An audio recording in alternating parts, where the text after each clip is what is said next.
नमस्कार सर्वांना, स्वागत आहे तुम्हाला सर्वांचं आपल्या ॲक्टिव्ह करिश्मा यूट्यूब चॅनलमध्ये। बघा, अंगणवाडी सेविका मदतनीसाठी अत्यंत महत्त्वाची आणि आनंदाची बातमी आपल्या समोर आलेली आहे। अंगणवाडी कर्मचारी समन्वय समितीकडून ही आपल्याला आनंदाची बातमी समोर आलेली आहे। बघा, अंगणवाडी कर्मचाऱ्यांच्या प्रश्नांवर आयुक्त एकात्मिक बालविकास सेवा योजना नवी मुंबई यांच्याशी समितीच्या पदाधिकाऱ्यांनी चर्चा केली आणि या चर्चेदरम्यान कोणत्या आपल्या मागण्या ह्या मान्य करण्यात आल्या हे सर्व सविस्तरपणे आपण या व्हिडिओच्या माध्यमातून जाणून घेणार आहोत। व्हिडिओ शेवटपर्यंत पहा आणि आपल्या ॲक्टिव्ह करिश्मा यूट्यूब चॅनलवर जर नवीन असाल तर आज आपल्या चॅनलला सबस्क्राईब करून घ्या। तर बघा ताईंनो, 17 मार्च 2026 रोजी दुपारी 2 वाजता एकात्मिक बालविकास सेवा योजनेच्या नव्याने रुजू झालेल्या आयुक्त श्रीमती माधवी सर देशमुख मॅडम यांची समन्वय समितीचे निमंत्रक युवराज बैसाने आणि रामकृष्ण बी पाटील यांनी भेट घेऊन पुष्पगुच्छ देऊन सत्कार करून निवेदन देत खालील प्रश्नांवर सविस्तर चर्चा केलेली आहे।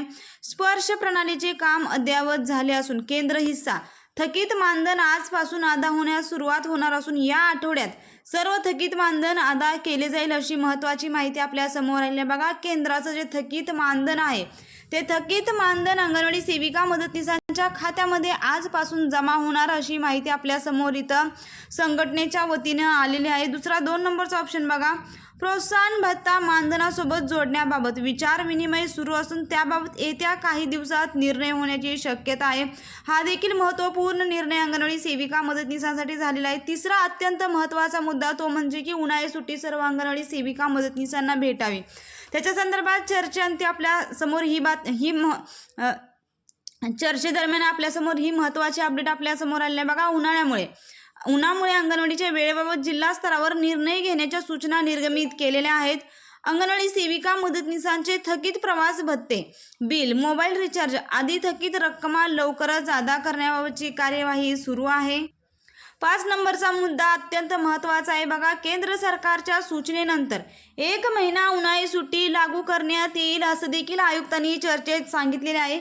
या व्यतिरिक्त अंगणवाडी सेविका मदतनीस यांचे असलेले प्रश्न सोडवण्यासाठी आयुक्त कार्यालय सकारात्मक असल्याचे आयुक्त यांनी चर्चेत सांगितले असल्याची माहिती राज्य समन्वय समितीचे संजय मापले, जयश्री वाबळे, राजू पाटील, अमोल बैसाने, वकील पाटील यांनी ही माहिती दिलेली आहे। बघा, अत्यंत महत्त्वाची अपडेट आहे आणि केंद्र सरकारच्या मानधनाबाबत आपल्यासमोर महत्त्वाची अपडेट आपल्यासमोर आलेली आहे। बघा, येत्या 8 दिवसात अंगणवाडी सेविका मदतनीसांना केंद्र सरकारचा जो काही मानधन थकलेला आहे ते मानधन जमा होणार अशी महत्त्वपूर्ण माहिती आपल्या समोर आलेली आहे। आता थोड्या वेळापूर्वीच अंगणवाडी सेविकांच्या खात्यामध्ये जानेवारी 2026चा प्रोत्साहन भत्ता हा जमा होण्यास सुरुवात झालेली आहे। ज्या सेविका ताईंना प्रोत्साहन भत्ता जमा झालेला नाही त्यांनी आपल्या बँक अकाउंट चेक करा किंवा प्रोत्साहन भत्ता जमा होण्यासाठी कोणकोणती कामे वेळेवर करावी लागतात यासाठी चॅनलला सबस्क्राईब करा आणि संपूर्ण व्हिडिओ पाहून घ्या।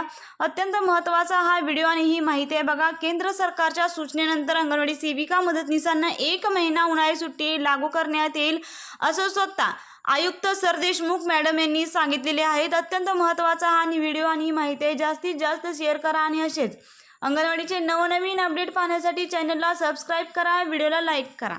धन्यवाद।